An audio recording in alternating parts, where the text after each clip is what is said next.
Hey guys, what's up everyone? Welcome back to the channel. This is Shivam Dwivedi and you are watching Inspired Economics. दोस्तों आज है 25 अक्टूबर 2021 और आज हम discuss करने वाले द हिंदू न्यूज़पेपर को। दोस्तों आज के कुछ इंपॉर्टेंट आर्टिकल्स हैं, खास तौर पे एनवायरनमेंट से रिलेटेड। इसमें बहुत अच्छे आर्टिकल्स दे रखे हैं जिससे आपको बहुत सारी चीज़ जानने को और सीखने को यहाँ से मिलेगी। लेकिन उसके लिए आपको वीडियो को टिल एंड तक देखना पड़ेगा। तो चलिए स्टार्ट करते हैं। सबसे पहले एक छोटा सा आर्टिकल यहाँ पर आ रहा है, JNK now free of strong arm tactic by 3 families shot. अभी आप जानते हैं जो हमारे होम मिनिस्टर हैं दैट इज़ अमित शाह, ये भी 3 दिन के विजिट पर JNK में गए हुए थे। जब ये JNK में वहाँ विजिट पर गए तो इन्होंने क्या किया, अलग अलग जगहों पर अपना जो है वो भ्रमण किया और ये पता लगाया कि JNK में जो सिचुएशन है वो कैसी चल रही है। इवन वहाँ के रहने वाले लोग वासियों पर अपनी चिंता और व्यथाएं व्यक्त करते हुए उन्होंने कहा कि जिस तरह से उनके साथ ह्यूमन की जो राइट्स है उनका वायलेशन किया गया, अब आने वाले समय के अंदर ऐसा कुछ भी नहीं होगा और कोशिश करेंगे कि यहाँ पर ज़्यादा से ज़्यादा जो इंफ्रास्ट्रक्चर वो यहाँ पर डेवलप किया जाए। दोस्तों याद होगा कि कल के मैंने आर्टिकल में बताया था JNK के ऊपर एक आ रहा है 2022 तक 51,000 करोड़ 51,000 करोड़ रुपीस जो है वो स्पेंड किए जाएंगे वहाँ के इंफ्रास्ट्रक्चर को डेवलप करने के लिए। और साथ के साथ यहाँ पर ये भी बोला गया है कि जो प्राइम मिनिस्टर नरेंद्र मोदी जब ये अपनी स्पीच दे रहे थे अमित शाह, तो उन्होंने बोला जो प्राइम मिनिस्टर नरेंद्र मोदी इन्होंने कहीं ना कहीं एक तरह से ऐसी फाउंडेशन रखी है जो कहीं ना कहीं JNK के अंदर बहुत एक हिस्टोरिकल इवेंट लेकर आएगी। इवन उन्होंने यहाँ पर ये भी बोला कि 30,000 जो पंचायती राज है, सरपंच है,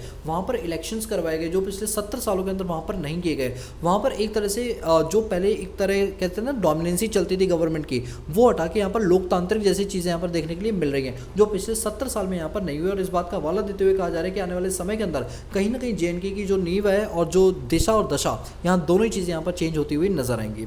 इसके बाद नेक्स्ट आर्टिकल पे चलते हैं। यहाँ पर एक बात की जा रही है, China new law formalize it LAC action. Line of actual control के लिए चाइना ने अपना खुद का एक लॉ जो है वो नया इंप्लीमेंट किया। दोस्तों आपकी जानकारी के लिए बता दूं, चाइना जो है वो एक सोशलिस्ट इकोनॉमी जहाँ पर डेमोक्रेसी नहीं होती, जो गवर्नमेंट बोल देती है वही एप्लीकेबल होने लग जाता है। इस वजह से वहाँ पर कोई भी लॉ को पेश करने में कोई दिक्कत नहीं होती है। जो गवर्नमेंट ने बोल दिया समझो वो अगले दिन से क्या बन गया, लॉ बन गया, या अगले दिन भी छोड़ो सेम डे से वो लॉ बन जाता है। यहाँ लाइन ऑफ एक्चुअल कंट्रोल यानी जो भारत की सीमा रेखा है वहाँ से जो सटा हुआ इलाका है लगभग 3,884 किलोमीटर का जो इलाका है, यहाँ को लेकर इन्होंने क्या बनाया, कुछ अपने पास रूल्स एंड रेगुलेशन बनाए।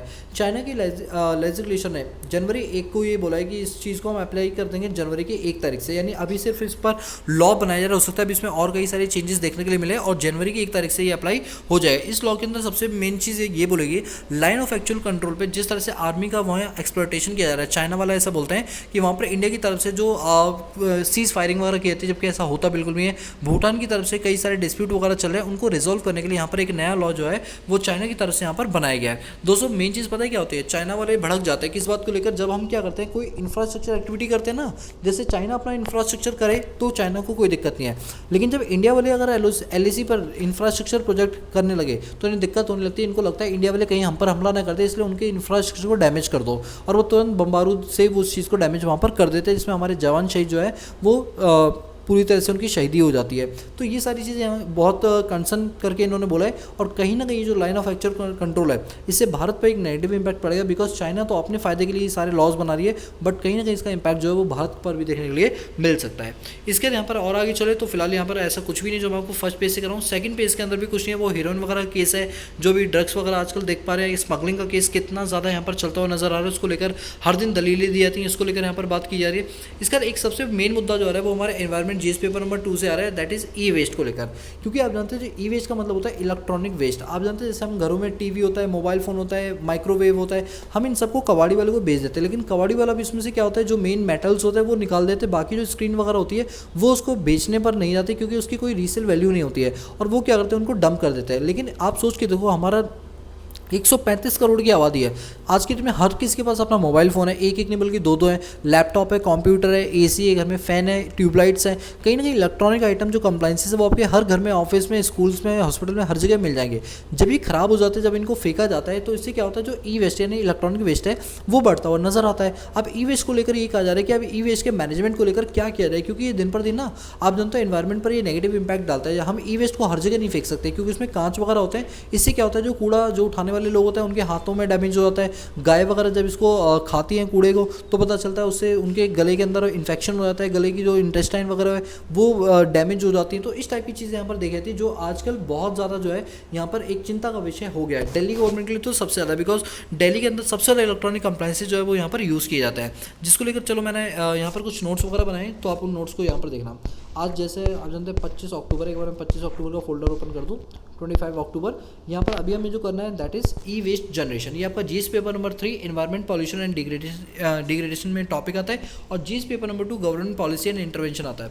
अच्छा, ये न्यूज़ में क्यों? न्यूज़ में इसलिए क्योंकि ई वेस्ट मैनेजमेंट जो है वो हमारे लिए बहुत चिंता का विषय हो चुका है, और इसको हमने कब से चिंता का विषय बनाया है? 14 अक्टूबर 2018 से हमने इस पर चिंता व्यक्त करनी शुरू की है। कब से? 14 अक्टूबर 2018 से। इसका मेन एम क्या होता है? मेन एम ये होता है हर साल 14 अक्टूबर को हम ई वेस्ट डे मनाते हैं, जिससे ये पता चलता है, लोगों के अंदर एक अवेयरनेस आती है कि ई वेस्ट मैनेजमेंट को लेकर भी हमारे यहाँ पर चीज़ों को सही तरीके से करना चाहिए। पहले क्या होता था, हमारे पास एनजीटी नेशनल ग्रीन ट्रिब्यूनल था, जिसने ये गाइडलाइंस इशू की थी ई वेस्ट मैनेजमेंट को किस तरह से हम डील करेंगे, किस तरह से इनके ऊपर काम किए जाएंगे। अब क्या होता है, इंटरनेशनल ई वेस्ट डे भी होता है। अब इसमें क्या होता है, जैसे जो बड़ी बड़ी कंट्रीज होती हैं वो क्या करती है, ई वेस्ट को जो अंडर डेवलप्ड नेशंस होती हैं उनको पैसे देके उनकी कंट्री में डंप करवा देती हैं। लेकिन आप जितना भी डंप करवाओगे, अल्टीमेटली जो दूसरी कंट्री है उसके ऊपर उसका नेगेटिव इंपैक्ट देखने के लिए मिलेगा। लेट्स सपोज कि यूएस ने बोला नाइजीरिया को कि हमारा जो ई वेस्ट, जो इलेक्ट्रॉनिक वेस्ट है, इसको अपने यहाँ पे डंप कर लो, हम आपको बदले में पैसे देंगे। मान लो पैसों की लालच में आके उन्होंने ऐसा कर लिया, बट अल्टीमेटली देखो, नो डाउट आप नाइजीरिया में जाके उसको डंप कर रहे हो,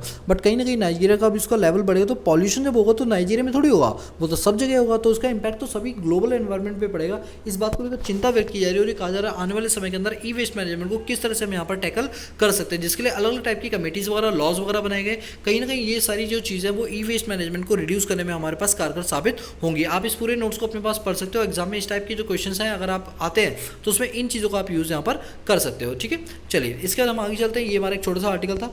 फिर आगे इसमें क्या है, हमारा पेज नंबर, यहाँ पे फिलहाल ऐसा कुछ भी नहीं। एक चीज़ आती है, high court raps official at Sabarmati river remain highly polluted. अभी क्या हुआ कि जो आप जानते हैं रिवर्स को लेकर, खासतौर पे साबरमती जो नदी है जो हमारी राजस्थान से चलती गुजरात से होती हुई जाती है, अब साबरमती को लेकर जो नरेंद्र मोदी थे उन्होंने कहा था कि मेरी रिस्पॉन्सिबिलिटी, मोरल रिस्पॉन्सिबिलिटी बनती है कि मैं गंगा, साबरमती, जो भी हमारी होली रिवर्स हैं, इनको पॉल्यूशन से हम बचाएं, जिसको लेकर कई सारे फंड बनाए गए। मैं इस टाइम बात कर रहा हूँ साबरमती की, तो साबरमती में 200 करोड़ का फंड जो है वो एलोकेट किया गया था, ये कहकर कि हम इसका जो पॉल्यूशन लेवल है वो इसका रिड्यूस कर देंगे, और इस 200 करोड़ को इस तरीके से खर्च करेंगे साबरमती के अंदर जो पॉल्यूटेंट्स है उसको यहाँ पर कम किया जाए। लेकिन जब एक्चुअल ग्राउंड रिपोर्ट देखी तो पता चला साबरमती के अंदर ऐसा कुछ भी नहीं हो रहा है, बल्कि जो पॉल्यूशन लेवल है वो काफ़ी ज़्यादा यहाँ पर बढ़ता हुआ नजर आ रहा है, और जो यहाँ का पानी है वो काफ़ी ज़्यादा पहले से ज़्यादा पॉल्यूटेड हो गया। चलो साबरमती को लेकर मैं आपको कुछ चीज़ें बताता हूँ जो फैक्ट्स वगैरह हैं। साबरमती रिवर जो है वो जीएस पेपर नंबर 1 जियोग्राफी के हिसाब से इंपॉर्टेंट है। साबरमती जो है वो 2 रिवर्स को कंबाइन करके बनाए, साबर और हतमती। इन दोनों रिवर्स का जब कॉम्बिनेशन होता है तो बन जाता है साबरमती। साबरमती की अगर मैं लेंथ की बात करूँ तो ये राजस्थान से स्टार्ट होती है, गुजरात में इसका एंड होता है, और ये 21,674 स्क्वायर किलोमीटर के अंदर क्या हुई है, फैली हुई है। ये नॉर्थ से आती है, नॉर्थ ईस्ट से होती हुई ये जो है अलग अलग गल्फ एरिया से होती हुई चली जाती है। इसके अंदर अराउंड 762 विलेजेस को ये कवर करती हुई जाती है। राजस्थान के जैसे उदयपुर डिस्ट्रिक्ट वगैरह से ये निकलती है। अगर हम बात करें इसका टोटल एरिया की तो ये 74.68% अगर एग्रीकल्चर डिपेंड है तो साबरमती रिवर पर डिपेंड है, क्योंकि वहाँ से जो है पानी का मेन सोर्स यहाँ पर मिल जाता है। और रेनफॉल की बात करें तो हर साल लगभग 1000 mm की बारिश से इसका जो लेवल है वो यहाँ पर बढ़ता हुआ नजर आता है। और ये ट्राइब्यूट वगैरह ये सारी चीज़ें मैंने आपको दे रखी हैं, आप इसको आराम से पढ़ लेना। ठीक है, अब मेन चीज़ क्या है, मेन चीज़ ये है कि जो इंडस्ट्रीज़ है जो साबरमती के आसपास इलाकों में खुली है, तो वो क्या करती है, अपना जो इंडस्ट्रियल वेस्ट है वो क्या करती है साबरमती नदी में डंप कर देती है, जिसकी वजह से जो इंटॉक्सिकेटेड जो केमिकल्स हैं वो जब नदी के पानी से मिलती है तो वहाँ का जो मराइन सिस्टम है, जो वहाँ पर जीव जंतु रहते हैं, चाहे वो मछली हो गया या उस पर डिपेंड रहने वाले जितने भी जीव जंतु हैं, उन सब की यहाँ पर डेथ केस देखने के लिए मिलती है। और सबसे बड़ी बात, ये हमारी इकोलॉजी पर एक नेगेटिव इंपैक्ट डालता है। तो कहीं ना कहीं हमें इन चीज़ों को प्रिवेंट करना चाहिए। अगर सरकार के द्वारा 200 करोड़ का फंड यहाँ पर एलोकेट किया गया है तो हमें इस फंड को सही तरीके से यूटिलाइज करना चाहिए, ताकि हम साबरमती क्या बल्कि इंडिया के जितने भी ट्राइब्यूट्स हैं उनको हम क्या कर पाएँ, यहाँ पर सही तरीके से हैंडल कर पाएँ। दोस्तों मेरा एक क्वेश्चन आपसे, जरा आप मुझे कॉमेंट में ये बताना कि गंगा रिवर कहाँ से शुरू होती है और ये कहाँ पर खत्म होती है। अगर आपको पता हो या गूगल करके बता सकते हो तो बताना, और फिर इस चीज़ को याद भी कर लेना। ठीक है, चलिए इसके बाद हम आगे चलते हैं यहाँ पर। तो यहाँ पर फिलहाल कोई ऐसी न्यूज़ नहीं, ये सारे आपके थोड़े पॉलिटिकल न्यूज़ है। अच्छा, आप में सर कोई उत्तर प्रदेश के एग्जाम वगैरह दे रहे हैं, वनडे एग्जामिनेशन जो होते हैं, तो उनके अंदर ये चीज़ें आप देख लेना। ये उत्तर प्रदेश का एडवर्टाइजमेंट करते हुए बुलाया कि किस तरह से पिछले बीते कुछ सालों में 2014 से लेकर 2021 तक उत्तर प्रदेश में हमने कितनी चीज़ें यहाँ पर की हैं। खासतौर पर जैसे एटा हो गया, हरदोई हो गया, प्रतापगढ़, देवरिया, गाजीपुर, मिर्ज़ापुर, फतेहपुर और जैनपुर में क्या किया गया, 2329 करोड़ की लागत से कई मेडिकल कॉलेजेस यहाँ पर बनवाए गए। आप ये देख सकते हैं, ये टोटल 9 मेडिकल कॉलेज है, और हकीकत बताते हो ये मेडिकल कॉलेज बहुत ही उम्दा क्वालिटी के हैं। आप सोच भी नहीं सकते यूपी के अंदर इतने इतने अच्छे मेडिकल कॉलेज भी यहाँ पर हो सकते हैं, यानी 2300 करोड़ रुपए यहाँ पर पूरे खर्च किए गए हैं, जिससे कहीं ना कहीं देखो एम्प्लॉयमेंट बढ़ेगा, एम्प्लॉयमेंट के साथ साथ वहाँ पर जो मेडिकल स्टूडेंट्स हैं उनकी जो प्रोडक्टिविटी और एफिशिएंसी है वो भी यहाँ पर बढ़ती हुई यहाँ पर नजर आएगी। और इवन ये जो काशी आपकी ट्राइब्यूट है, यहाँ से कई लंबी रोड वगैरह बनाई गई है, यानी 28 प्रोजेक्ट बनाए जा रहे हैं जिसमें 5189 करोड़ यहाँ पर खर्च किए गए हैं। दोस्तों आप इस पूरे आर्टिकल को पढ़ लेना, आपको पूरा समझ आएगा कि किस तरह से गवर्नमेंट जो है पिछले कुछ सालों के अंदर इस पर पैसा यहाँ पर खर्च कर चुकी है। ठीक है, चलिए इसके बाद हम आगे चलते हैं। फिलहाल यहाँ पर ऐसा कुछ भी नहीं है जो बताने लायक हो। अब यहाँ पर एक चीज़ बात की जा रही है, villages on Periyar bank is alert mode. अब ये क्या है कि पेरियार बैंक जो है यहाँ पर क्या है कि धीरे धीरे करके जो वाटर का लेवल है वो बढ़ता हुआ नजर आ रहा है। रीज़न क्या है उसके पीछे वाटर लेवल, क्योंकि जैसे ओजोन डिपल्शन हो रही है तो उससे क्या होता है ग्लेशियर वगैरह मेल्ट होते हैं। तो तमिलनाडु में क्या होता है जब ग्लेशियर वगैरह मेल्ट होते हैं, तमिलनाडु एक कोस्टल इलाका है, तो ऑब्वियस सी बात है जो सी लेवल है वो बढ़ेगा, और जब वो बढ़ेगा तो जितने भी कोस्टल इलाके चाहे वो तमिलनाडु हो, केरला हो या आपका आसाम कहीं पर भी हो, यहाँ पर क्या होगा जितने भी रिवर्स हैं उनका जो लेवल है वो बढ़ना शुरू होगा। अभी ये कहा जा रहा है कि यहाँ पर ऑरेंज अलर्ट कर दिया गया। देखो ऑरेंज अलर्ट रेड अलर्ट से काफ़ी नीचे होता है, बट कहा ही जाता है कि कहीं ना कहीं लोगों को यहाँ पर चिंता व्यक्त बिल्कुल करनी चाहिए कि किस तरह से जो यहाँ का लेवल है वो बढ़ता हुआ जा रहा है और हमें इसको क्या करना है, रोकना है। ठीक है, तो ये सारी चीज़ें अब अल्टीमेटली आपको इस आर्टिकल से क्या समझना है, हमें इससे मतलब नहीं तमिलनाडु में किस नदी में ये चीज़ें हो रही है किस में नहीं हो रही है, मतलब इस चीज़ है कि आखिर इसको टैकल कैसे करना है। बीइंग IAS ऑफिसर आपको क्या करना है, केस स्टडी को सॉल्व करना है। तो यहाँ पर आप क्या बोलोगे, यहाँ पर आप ये बात बोलोगे कि जिस तरह से ओजोन डिपल्शन वगैरह हो रही है हमें इस चीज़ को प्रिवेंट करना चाहिए। काइटो प्रोटोकॉल, मॉन्टीरियल प्रोटोकॉल की जो हमने एग्रीमेंट किए हैं उनके एग्रीमेंट्स को ध्यान से हमें देखना चाहिए और उनके एग्रीमेंट पर जो हमारे अचीवमेंट जो टारगेट है उनको अचीव करने की कोशिश करनी चाहिए, जिससे जो क्लाइमेट एक्शन है उसको हम टैकल कर पाएं और जो मेल्ट ग्लेशियर्स हो रहे हैं इनको रोका जा सके, जिससे जो सी का लेवल है वो जो बढ़ रहा है, जिससे कई सारे हमारे आइलैंड्स हो वो डूबते हुए नजर आ रहे हैं, इनको हम यहाँ पर प्रिवेंट कर सकें। इसके यहाँ पर और आगे चलते हैं। तो फिलहाल ये एजुकेशन है, इससे कुछ नहीं करना है। अब बात करते हैं एडिटोरियल सेक्शन की। दोस्तों एडिटोरियल में यहाँ पर 4 एडिटोरियल इसमें, एक तो बीजेपी वाला है तो जिसको मैं कवर नहीं करूँगा क्योंकि ये जो प्रियंका गांधी अलग अलग जगहों पर जा रही है हमें से कोई मतलब नहीं है वो कहाँ जा रही है कहाँ नहीं आ रही है। एग्जाम प्रोस्पेक्टिव से अगर हम बात करें तो 3 में से 2 ही हैं, क्योंकि ये जो ग्लासगो वाली है और जो ये नीचे आप देख रहे हैं लेफ्ट हैंड साइड पे माइग्रेशन क्राइसिस, ये दोनों सेम आर्टिकल्स हैं, एडिटोरियल है, तो मैं दोनों में से 2 को कवर करता हूँ। ठीक है, सबसे पहले एक काम करते हैं लेफ्ट हैंड साइड पर करते हैं नो चेंज को लेकर। नो चेंज को लेकर FATF की फाइनेंशियल एक्शन टास्क फोर्स की बात की जा रही है। अभी क्या हुआ, पाकिस्तान को इन्होंने ग्रे लिस्ट में डाल दिया। अब जब फाइनेंशियल एक्शन टास्क फोर्स ने ग्रे लिस्ट में डाला तो पाकिस्तान ने बोला एक बार आप दोबारा रिव्यू करो, कि आपको लगता नहीं कि हमें ग्रे लिस्ट में नहीं डालना चाहिए। जब दोबारा रिव्यू किया गया तो साफ साफ पता चला कि हाँ बिल्कुल सही किया हमने, आपको ग्रे लिस्ट में ही रखना चाहिए था, आप ग्रे लिस्ट से बाहर नहीं हो सकते। जैसा आप पिछले कई सालों से ग्रे लिस्ट में हो, इस बार भी आप ग्रे लिस्ट में ही रहोगे। चलो इसको लेकर मैं आपको नोट्स में से कर रहा हूँ जिससे आपको चीज़ें समझ में आएंगी। अब ये FATF क्या है, साफ साफ लिखा हुआ है, FATF ने बोल दिया कि पाकिस्तान अभी भी ग्रे लिस्ट में रहेगा। ये आपका जीएस पेपर नंबर 3 और GS paper number 2 money laundering, terrorism, ये सारे जो टॉपिक्स हैं ये इसमें कवर होते हुए नजर आएंगे। अब बेसिकली वो फाइनेंशियल एक्शन टास्क फोर्सेस का मेन काम क्या होता है, ये मॉनिटरिंग करती है कि वो कंट्री को लिस्ट में डाला जाए जहाँ पर टेररिज्म और मनी लॉन्ड्रिंग की चीज़ें ज़्यादा देखने के लिए मिलती है। अगर ये लिस्ट बनाते हैं अपनी और लिस्ट में किसी भी पाकिस्तान के या किसी भी कंट्री को अगर अपनी लिस्ट में इन्होंने शामिल कर लिया, इट मीन्स कि कल को अगर कोई भी कंट्री इनको लोन देती है, लाइक IMF हो गया, एशियन डेवलपमेंट बैंक हो गया, वर्ल्ड बैंक हो गया, IBRD हो गया, ID हो गया, अगर इनको कोई भी कंट्री लोन देती है तो उसके लोन की रिकवरी के चांसेस यहाँ पे बहुत कम हो जाते हैं। और ग्रे लिस्ट में आने का मतलब है आपको कोई इंटरनेशनल ऑर्गेनाइजेशन लोन नहीं देगी और देगी भी तो बहुत रिस्की होगा उसके लिए। अब यहाँ पर क्या हुआ, फाइनेंशियल एक्शन टास्क फोर्स ने 2021 का डेटा निकाला और इन्होंने टेररिज्म और मनी लॉन्ड्रिंग के केस के हिसाब से रैंकिंग निकाली, तो पता चला पाकिस्तान लास्ट ईयर भी ग्रे लिस्ट में था, अब दोबारा से इसको ग्रे लिस्ट के अंदर यहाँ पर डाल दिया गया। दोस्तों आपकी जानकारी के लिए बता दूं, यहाँ पर जो FATF के द्वारा 27 पॉइंट्स होते हैं, जिन 27 पॉइंट्स के आधार पर ये लिस्ट पूरी बनाई जाती है, इसमें ग्रे और ब्लैक लिस्ट होता है। तो ऑलरेडी पाकिस्तान तो उसके अंदर था ही, लेकिन बीच में 2009 के अंदर उसको वहाँ से रिमूव कर दिया गया था, उसकी पोजीशन सही हुई थी। लेकिन 2012 से लेकर 2015 तक ये मॉनिटरिंग की गई तो पता चला पाकिस्तान के अंदर मनी लॉन्ड्रिंग और टेररिज्म बहुत ज़्यादा यहाँ पर बढ़ता हुआ नजर है, जिसके चलते इसको ग्रे लिस्ट के अंदर डाल देगा। और इसका मतलब ये होता है कि कोई भी इंटरनेशनल ऑर्गेनाइजेशन, चाहे वो IMF हो, चाहे वर्ल्ड बैंक हो, एशियन डेवलपमेंट बैंक हो, वो इनको लोन नहीं देगी और अगर देगी तो बहुत रिस्की होगा कि उनको लोन वापस मिल पाए। और ये इंटर गवर्नमेंट बॉडी जो है ये क्या था, इस्टेब्लिश की थी 1989 के अंदर, जिसको G7 समिट जो पेरिस के अंदर हुआ था वहाँ पर इसको बनाया गया था, ताकि हम ये पता लगा पाए कि वो कौन कौन सी कंट्री है जिनमें मनी लॉन्ड्रिंग के केसेस जो है ज़्यादा पाए जाते हैं। इसका ऑब्जेक्टिव मैंने आपको बता दिया, हेडक्वार्टर जो है इसका वो पेरिस के अंदर स्थापित है, OECD का। ठीक है, और इसके अंदर फाइनेंशियल एक्शन टास्क फोर्स के अंदर कितने मेंबर कंट्रीज है, 39। दोस्तों याद रखें 39 मेंबर कंट्रीज है, मैं लिस्ट की बात नहीं कर रहा, मैं मेंबर कंट्री की बात कर रहा हूँ। और इंडिया इसका फाउंडिंग मेंबर है, यानी जब ये बनाया गया था तो इंडिया भी इसमें क्या था, शामिल था। इंडिया ना तो ग्रे में ना वो ब्लैक के अंदर है। ठीक है, तो ये आप पूरा पढ़ लेना, आपको सारी चीज़ें मैं ऑलरेडी पहले भी बता चुका हूँ। ठीक है, चलिए अब यहाँ पर एक आर्टिकल आता है, in the Glasgow all I on 2030। अब आप जानते हो ग्लासगो में अभी एक मीटिंग होने वाली है COP26 की, और मैं आपको हर दिन कहीं ना कहीं बताता हूँ कि मैं खुद इसका वेट करूँ कि 31 अक्टूबर से लेकर जो 11 से 12 नवंबर तक की मीटिंग हुई COP26 के अंदर, इसके अंदर क्लाइमेट एक्शन को लेकर कई सारी बातें बोली जाएंगी। बट यहाँ जो हमारे ऑथर हैं उन्होंने साफ साफ ये बोला है कि देखो मीटिंग करना is not a big task, the main thing is that कि आप जो मीटिंग में अपने टारगेट्स बोलते हो उन टारगेट्स को आपने कितने लेवल तक अचीव किया। लेट सपोज हमने अपना टारगेट बनाया 2030 तक हम अपने कार्बन एमिशन को जीरो कर देंगे, यानी जितना हम कार्बन प्रोड्यूस करेंगे हम उसके इक्विवेलेंट क्या करेंगे, पेड़ पौधे लगा के उस कार्बन एमिशन को क्या कर देंगे, रिड्यूस कर देंगे, यानी जीरो नेट एमिशन हुआ। मान लो आपने 100 कार्बन क्रेडिट जितना पॉल्यूशन फैलाया, बट पेड़ वगैरह आपने इतने लगाए कि 100 कार्बन क्रेडिट को उसने एब्जॉर्व कर लिया, तो अल्टीमेटली आपका कार्बन एमिशन क्या हुआ, जीरो। अभी कहा ही जा रहा था जो हमारी COP21 वगैरह की जो मीटिंग हुई है, पेरिस एग्रीमेंट हुआ था, उसके अंदर ये कहा था 2030 तक हम अपनी जो कार्बन एमिशन उसके लेवल को जीरो कर देंगे, और जिस तरह से अर्थ का टेम्परेचर जो 1.5 डिग्री बढ़ रहा है उसको हम क्या कर देंगे, कम कर देंगे।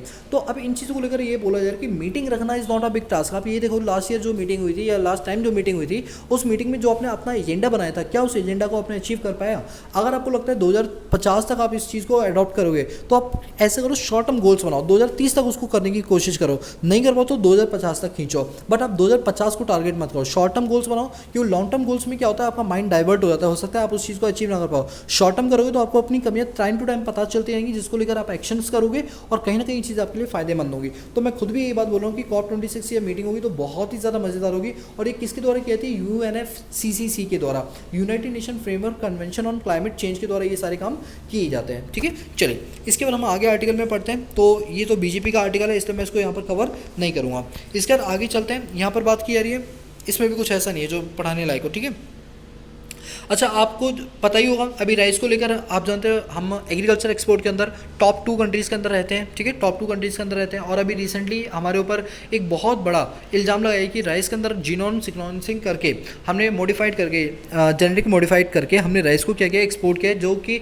अनहेल्दी राइस होता है, और हमने इस चीज़ का एक्सपोर्ट किया, जिसको लेकर इंडिया ने साफ साफ दावा किया है हमने आज तक जो जेनेटिक मॉडिफिकेशन होता है ये सिर्फ कॉटन में रखी है, फूड आर्टिकल में तो हम ऐसा कुछ करते ही नहीं है। कहीं ना कहीं इससे हमारे एक्सपोर्ट पर नेगेटिव इंपैक्ट जाता हुआ नजर आए, क्योंकि हम हर साल लगभग 63,000 करोड़ का एक्सपोर्ट करते हैं, किस चीज़ का, राइस का, या जो एग्रीकल्चर आइटम होते हैं इस चीज़ का। अब यूरोपियन यूनियन ने इस टाइप की जो स्टेटमेंट दी, कहीं ना कहीं से जो हमारा अंतर्राष्ट्रीय व्यापार है उसमें एक डाउनफॉल देखते हुए मिलेगा, लेकिन अभी हम प्रिडिक्ट कर रहे हैं, अभी एक्चुअल में जब होगा तो हम उसकी बात करेंगे। ये पूरी आर्टिकल इस पर बेस्ड है। ठीक है, इसके बाद और आगे चलते हैं, यहाँ पर बात चलिए पाकिस्तान प्रेसिडेंट किल्ड इन पूछ फायरिंग। अभी थोड़ी लोकल लेवल की न्यूज़ है कि पाकिस्तान के जो प्रिजनर यानी जो कैदी है उनको वहाँ पर मारा जा रहा है फायरिंग के अंदर। अब क्यों मारा जा रहा है, आई डोंट नो क्या है उसके पीछे रीज़न है, आर्टिकल था थोड़ा सा मैंने आपसे डिस्कस कर लिया। अब यहाँ पर एक चीज़ मेन आ रही है, state told to help cut edible oil prices. अब जो खाने पीने के जो ऑयल होते हैं उनको जो प्राइसेस हैं, अब आप जानते हैं हमारे पास 3 टाइप की लिस्ट होती है, जो हमारा आर्टिकल आप कह लो 246 भारत के संविधान के 246 में इंडियन कॉन्स्टिट्यूशन में 7 शेड्यूल में 3 लिस्ट दे रखी हैं, स्टेट लिस्ट, यूनियन लिस्ट और कॉन्करेंट लिस्ट। स्टेट लिस्ट में जो भी मुद्दे हैं उन पर स्टेट गवर्नमेंट लॉ बना सकती है, यूनियन लिस्ट में जो भी मुद्दे हैं वो सेंट्रल गवर्नमेंट लॉ बना सकती है, और कॉन्करेंट के अंदर दोनों के दोनों क्या कर सकते हैं, अपने पास लॉ को फ्रेम कर सकते हैं। अब बात ये बोली जा रही है कि अभी क्या है, हमारे पास जो एडिबल ऑयल है इस पर सेंट्रल गवर्नमेंट ये बोलती है कि देखो एडिबल ऑयल के जो प्राइसेस है वो बहुत तेज़ी से बढ़ते हुए जा रहे हैं। अब क्योंकि दिवाली आने वाली है तो दिवाली में एडिबल ऑयल का जो डिमांड है वो बढ़ेगा। अब जब डिमांड बढ़ेगा तो अगर आप उसकी प्राइस बढ़ा दोगे तो कहीं ना कहीं इसका असर मिठाइयों पर और हर खाने पीने के आइटम पर इसका असर पड़ेगा, जिसके से इन्फ्लेशन रेट यहाँ पर बढ़ जाएगा। तो सेंट्रल गवर्नमेंट के द्वारा ये बोला जा रहा है स्टेट गवर्नमेंट को कि भाई साहब आप ये जो कर रहे हो ना, टैक्स वगैरह ले रहे हो, उसको रेट को थोड़ा कम करो ताकि एडिबल ऑयल का जो प्राइस है वो थोड़ा सा रीजनेबल हो पाए। इस तरह से अगर आप टैक्सेस बढ़ाते जाओगे तो एडिबल ऑयल तो बहुत महंगा हो जाएगा, और खाली एडिबल ऑयल महंगा नहीं हो, इससे बने वाला हर प्रोडक्ट, चाहे समोसा हो, चाहे चटनी हो, चाहे कोई भी चीज़ हो, हर वो चीज़ क्या हो जाएगी, इससे महंगी हो जाएगी और इन्फ्लेशन रेट यहाँ पर बढ़ जाएगा। तो यहाँ पर सेंट्रल गवर्नमेंट द्वारा फटकार लगाते हुए स्टेट को बोला जा रहा है कि आप अपने यहाँ पर एडिबल ऑयल के जो प्राइसेस हैं उनको क्या करो, यहाँ पर रिड्यूस करो। और ये डिपार्टमेंट किसका द्वारा किया जा रहा है, food and public distribution secretary के द्वारा ये चीज़ें बोली जा रही है। अब यहाँ पर एक आर्टिकल आ रहा है दोस्तों, ये आर्टिकल बहुत यूनिक आर्टिकल है, मतलब इस टाइप के आर्टिकल शायद ही आपने कभी पढ़े होंगे या बहुत कम ही पढ़ने के लिए मिलते हैं। That is ambergris worth ₹8 crore seized in Tamil Nadu. Tamil Nadu के अंदर एम्बर ग्रेस पाया गया। अब आप कहोगे सर ये एम्बर ग्रेस क्या होता है? दोस्तों एम्बर ग्रेस क्या होता है, जैसे जो वेल्स होती हैं, जो स्क्वायर वेल्स होती हैं, जो बड़ी बड़ी मछलियाँ जिनको हम वेल बोलते हैं, इंसानों को भी खा जाती है, उन वेल्स का जो स्पर्म्स होते हैं और उन वेल्स की जो उल्टी, मतलब आप वॉमिटिंग कह सकते हो, जब वो करती हैं तो उसकी जो उल्टी या जो स्पर्म्स होते हैं जब वो इकट्ठा हो जाते हैं तो कुछ टाइम के बाद जो उनसे एक सॉलिड वेस्ट निकलता है, ठीक है, जो निकलता है वो सॉलिड एक्यूमुलेट हो जाता है। कुछ टाइम के बाद जब हम उसे बेचते हैं तो जानते हो 1 किलो उल्टी उसकी जो होती है, वॉमिटिंग जो होती है, वो 1 करोड़ की कीमत पर बिकती है। अब आप कहोगे सर उससे क्या चीज़ बनाई जाती होगी जो वो बिकता है? भाई साहब उससे जो है बड़े बड़े परफ्यूम्स बनाए जाते हैं। आप जानते हो जो हमारा दुबई है, दुबई परफ्यूम्स के लिए बहुत ज़्यादा फेमस है। और इसी तरह भारत में कन्नौज, यूपी में कन्नौज जिला है, वो बहुत ज़्यादा फेमस है। किसके लिए? इत्र के लिए। और इत्र के लिए इस चीज़ का यूज़ किया जाता है बहुत बड़े लेवल पे। यानी जितनी भी कंपनीज जो कि इत्र वगैरह बनाती हैं, जो परफ्यूम्स वगैरह बनाती है, वो इस एम्बरग्रीस का क्या करती है? यूज़ करती है। अब जिस चीज़ की डिमांड ज़्यादा हो और सप्लाई कम हो तो ऑब्वियस ही बात है उसकी जो प्राइस है वो बढ़ेगी और उसमें स्मगलिंग भी देखने के लिए मिलेगा। तो अभी तमिलनाडु के अंदर क्या किया गया? अनवांटेड तरीके से, इलीगल तरीके से एम्बरग्रीस पकड़ी गई है, जिसकी जो कीमत है वो लगभग 8 करोड़ बताई है। तो आप समझ जाओ कि 1 किलो जो है वो 1 करोड़ का है, तो यानी 8 किलो यहाँ पर एम्बरग्रीस पाई गई होगी। चलो मैंने इसके लिए नोट्स बनाए, आप जरा इसको देखना। ये एम्बरग्रीस, तो देखो एम्बरग्रीस होता क्या, पहले आप यहाँ पर देखिए, ये देखिए ये जो वेल होती है, ये आप देख पा रहे हैं, इसके आगे का जो मुंह है वो एकदम स्क्वायर या रेक्टेंगल की तरह नजर है, इसको स्क्वायर वेल बोलते हैं, ठीक है। अब ये क्या करता है, इसकी जो वॉमिटिंग होती है, जो स्पर्म्स होते हैं, जब ये इकट्ठा होते हैं तो पानी में फ्लोट करना लग जाते हैं। जब ये फ्लोट करते हैं तो कुछ टाइम बाद ये इकट्ठे होकर स्टोन की तरह बन जाते हैं और वो गोल्डन स्टोन, एकदम गोल्ड की तरह नजर आता है। और यही जो होता है मार्केट में बहुत धड़ल्ले से और बहुत महंगे रेट पर बिकता है। अब ये आपके बायोडाइवर्सिटी और एनवायरमेंट जीएस पेपर नंबर 3 के हिसाब से काफ़ी ज़्यादा इंपॉर्टेंट है।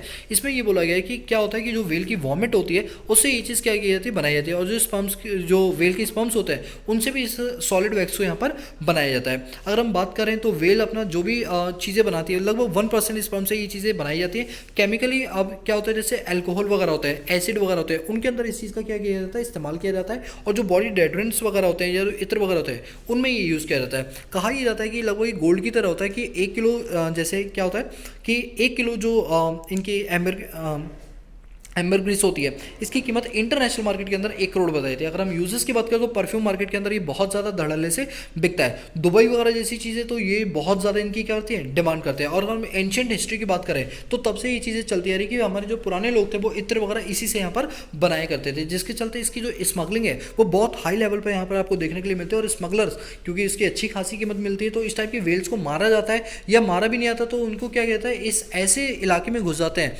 जहाँ पर ये चीज़ें ज़्यादा पाई जाती है, जो कि गवर्नमेंट के द्वारा रजिस्टर्ड है, बट स्टिल उसमें प्राइवेट सेक्टर गलत तरीके से घुस के क्या करता है, अनवांटेड तरीके से ये चीज़ें इकट्ठी करने की कोशिश करता है, उसकी ब्लैक मार्केटिंग यहाँ पर करते हुए नजर आती है, ठीक है। तो आप इस पूरे आर्टिकल को यहाँ पर पढ़ सकते हैं, ठीक है। चलिए ये सारी चीज़ें मैं आपको अपने यूट्यूब जो हमारा टेलीग्राम चैनल है इकोनॉमिक्स इजी है, उस पर आपको दे दूंगा और आप उस चैनल को ज्वाइन कर लेना, ठीक है। चलिए इसके बाद अगर हम आगे चलें तो यहाँ पर फिलहाल ऐसी कोई न्यूज़ नहीं है जो आपको मैं यहाँ पर बता सकूँ, ठीक है। इसके बाद यहाँ भी कुछ ऐसा नहीं है और आगे चलते हैं। अच्छा यहाँ पर एक बात बोलिए थे, PMs museum likely to be miss deadline. क्या है कि एक म्यूज़ियम बनाने की बात यहाँ पर बोली जा रही थी। कहा जा रहा था कि अक्टूबर 2021 के अंदर हम एक म्यूज़ियम बनाएंगे, दिल्ली के अंदर वो म्यूज़ियम होगा। और उस म्यूज़ियम में क्या होगा कि जितने भी हमारे भारत के प्रधानमंत्री, जैसे जवाहरलाल नेहरू थे सबसे पहले, फिर 3rd नंबर पे हमारे लाल बहादुर शास्त्री थे, 5th नंबर पर हमारी इंदिरा गांधी थी, जितने भी अभी तक हमारे प्रधानमंत्री बने, ठीक है, उन सभी प्रधानमंत्री के जीवन के बारे में और वहाँ पर उनकी फ़ोटोज़ वगैरह लाए जाएंगे, उनके लाइफ के बारे में बताया जाएगा, ताकि आपको उनके बारे में जानकारी हो जाए। इस टाइप का म्यूज़ियम बनाए दोस्तों। इस टाइप के म्यूज़ियम देखना मुझे बहुत पसंद है। वैसे म्यूज़ियम मुझे कुछ खास पसंद नहीं है, बट अगर इस टाइप का म्यूज़ियम बनेगा तो नो डाउट मैं खुद भी देखने लिए, मैं वैसे भी दिल्ली में रहता हूँ तो मैं इसको वैसे भी देखने, अगर ये कहीं भी होता तो मैं ज़रूर डेफिनेटली देखने लिए जाता। और आप लोगों से भी रिकमेंड करूँ, जब ये बनकर तैयार हो तो आप कभी भी विजिट पर आओ तो इसको ज़रूर देखना, क्योंकि यहाँ से आपको बहुत अच्छी खासी नॉलेज मिलेगी। जब आप चीज़ों को अपनी आंखों से देखते हो ना, देखने को तो आपको गूगल पे भी मिल जाएगा, बट जब आप अपनी आंखों से उन चीज़ों को देखते हो ना तो वो एक अलग ही इंपैक्ट आपके ऊपर डालती है। इसके अंदर कई सारे ऑडिटोरियम्स वगैरह होंगे जहाँ पर क्या होगा कि आपको स्टोरी के फॉर्म में वो चीज़ें बताई जाएंगी कि इस प्रधानमंत्री ने कितना सेक्रीफाइस किया देश के लिए, उनके कौन कौन से डिसीजन कहीं ना कहीं हमारे देश के लिए एक पॉजिटिव चीज़ें लेकर आए। जैसे नरसिंहा राव की बात करते हैं, नरसिंहा राव ने 1991 के अंदर एलपीजी कंसेप्ट के अंदर मनमोहन सिंह का बहुत ध्यान दिया था, बहुत चीज़ें उन्होंने बताई थी। तो नरसिंहा राव हमारे 1991 के एलपीजी के लिए बहुत ही इंपॉर्टेंट है, तो हमें पता होना चाहिए उन्होंने कौन कौन से डिसीजन लिए। इसी तरह से हमारे कई सारे ऐसे प्रोफेसर जो आरबीआई के गवर्नर बने जाके, उन्होंने कई सारे, ये सारी चीज़ें यहाँ पर बताई जाएंगी। तो ये कहा जा रहा है कि ये जो मेन चीज़ है ना म्यूजियम, इसको बनाने की जो डेडलाइन थी वो 2021 थी, जो कि हम क्रॉस कर चुके हैं। 2018 के अंदर कहा गया था कि हम क्या करें, नेहरू मेमोरियल म्यूजियम बनाएंगे जिसके अंदर लाइब्रेरी वगैरह होगी, 2018 तक बन जानी चाहिए। 2018 को बोला था, लेकिन ये काम बहुत डिले चल रहा है क्योंकि कोविड वगैरह आ गया, तो कंस्ट्रक्शन एक्टिविटी थोड़ी सी यहाँ पर कम देखने के लिए मिली, जिसके चलते काम डिले हुए। देखते हैं ये आगे चल के कितना टाइम लगेगा और यहाँ पर बनने में, ठीक है। इसके बाद यहाँ पर अच्छा एक चीज़ और है, use anti drug fund for de addiction ministry. अच्छा, अभी जो हमारी मिनिस्ट्री है, सोशल जस्टिस एम्पावरमेंट मिनिस्ट्री, उन्होंने ये बोला है कि देखो अगर किसी इंसान के पास एक छोटी सी क्वांटिटी के अंदर ड्रग्स पाया जाता है तो आप उसको गिरफ्तार मत करो, आप उसे पूछताछ करो और उसको रिकमेंड करो कि वो इस टाइप की एक्टिविटीज़ ना करे। क्योंकि जानते हो क्या होता है, जब छोटे छोटे लोगों को आप छोटे छोटे ड्रग्स की स्मगलिंग में, मान लो अभी मेरे पास हीरो कोकीन वगैरह पाई जाए, वो भी 5 ग्राम 1 ग्राम, तो कहते कि आप इनके ऊपर इतना केस करोगे तो जो बड़े बड़े डीलर हैं वो तो रह जाएंगे, आप छोटे छोटे लोगों पर ही फोकस करते रह जाओगे। तो कहोगे इस टाइप के जो छोटे छोटे लोग होते हैं जिनके पास एक लिमिटेड क्वांटिटी से भी कम क्वांटिटी पाई जाती है, थोड़ा बहुत वो अपने ड्रग्स का यूज़ कर लेते हैं, तो उनके खिलाफ कोई कड़ी कार्रवाई ना लीजिए, बल्कि उनको थोड़े टाइम के लिए सुधार गृह में डाल के उनको चीज़ों को रिमूव किया जाए, ना कि उनके ऊपर पूरा केस जैसे होता है एनआईए का जो केस चलता है वो केस वगैरह ना चलाया जाए, बिकॉज उससे जो कोर्ट का जो टाइम है वो भी वेस्ट होता है और लिटिगेशंस वगैरह बहुत ज़्यादा होती है। लेकिन हाँ, उस लिमिट के बियॉन्ड अगर कोई इस चीज़ का प्रोडक्शन करता हुआ नजर आता है, कंजम्पशन करता हुआ नजर आता है, तो उसके खिलाफ डेफिनेटली एनआईए के थ्रू क्या किया जाना चाहिए, केस किया जाना चाहिए। अभी इसका प्रस्ताव रखा गया, आई डोंट नो अभी क्या हुआ इसका, बट अभी प्रस्ताव रखा गया, देखते हैं कि आगे क्या होता है। फिर हम और आगे चलते हैं, तो यहाँ पर एक बात की जा रही है, Taliban offer job for wheat to tackle hunger. Taliban अब जानते हैं कि उसकी डोमिनेंसी आ गई है, तो तालिबान को ये भी पता है अब हमें अपने लोगों के लिए कुछ ना कुछ तो करना पड़ेगा। अब लोगों के लिए कुछ ना कुछ करना पड़ेगा, इस बात को इंश्योर करने के लिए उसने क्या बोला कि हम तालिबान के अंदर जितने भी लोग जॉब्स कर रहे हैं, जितने भी नहीं बट जो उनके हिसाब से जो लोग जॉब कर रहे हैं, उन जॉब करने वाले लोगों को हम वीट देंगे, मतलब पैसा ना देकर वीट देंगे, क्योंकि अल्टीमेटली आप पैसे से क्या खरीदोगे, खाने पीने के सामान खरीदोगे, तो वो क्या कर रहे हैं, आपको वीट देंगे। और ये वीट कहाँ से आएगा, अभी आप जानते हैं कि किस तरह से कई सारे लोग जो है वहाँ पर अंडर एम्प्लॉयमेंट की सिचुएशन से जूझ रहे हैं, खाने के लिए खाना नहीं है। इवन हमारे भारत ने तो ये तक कहा था कि वीट और राइस हम आपको यहाँ से भेजेंगे, हम आपको फाइनेंशियली हेल्प भी करेंगे, नॉन फाइनेंशियली फूड ग्रेन देकर भी आपकी हेल्प करेंगे। तो इस टाइप के कई सारे इंसेंटिव यहाँ पर देखे गए हैं। बट अभी ये कहा जा रहा है कि आने वाले समय के अंदर जो है ये कहीं ना कहीं अपनी जॉब्स के अंदर क्या करेंगे, जो बार्टर सिस्टम है उसको ये प्रमोट करते हुए नजर आएंगे। ठीक है, चलिए इसके बाद यहाँ भी ऐसा कुछ नहीं है, बाकी तो ये अपने नॉर्मल आर्टिकल्स वगैरह हैं। और मैच को लेकर अगर हम बात करें तो आपको पता है कल हमारी टीम इंडिया हार गई, इसलिए मैं ज़्यादा इस पर डिस्कशन अभी नहीं करूँगा। ठीक है, बस ये डिस्कशन करूँगा कि ये मैच कहाँ पर हुआ था, दुबई के अंदर हुआ था। ठीक है, तो दुबई के अंदर इन प्लेयर्स ने जो भी इनकम कमाई होगी वो हमारी पूरी एग्जाम्प्ट होगी, क्योंकि दुबई के अंदर कोई इनकम टैक्स नहीं लगता, और इनकेस लगता भी तो DTAA double taxation avoidance agreement के तहत कहीं ना कहीं किसी एक कंट्री को उसका टैक्स क्रेडिट मिल जाता। कभी मौका मिलेगा तो मैं DTAA के बारे में ज़रूर आपको बताऊँगा। ठीक है, तो दोस्तों आज के द हिंदू न्यूज़पेपर आर्टिकल के लिए इतने, बाकी मिलते हैं नेक्स्ट क्लास में, तब तक के लिए पीस out.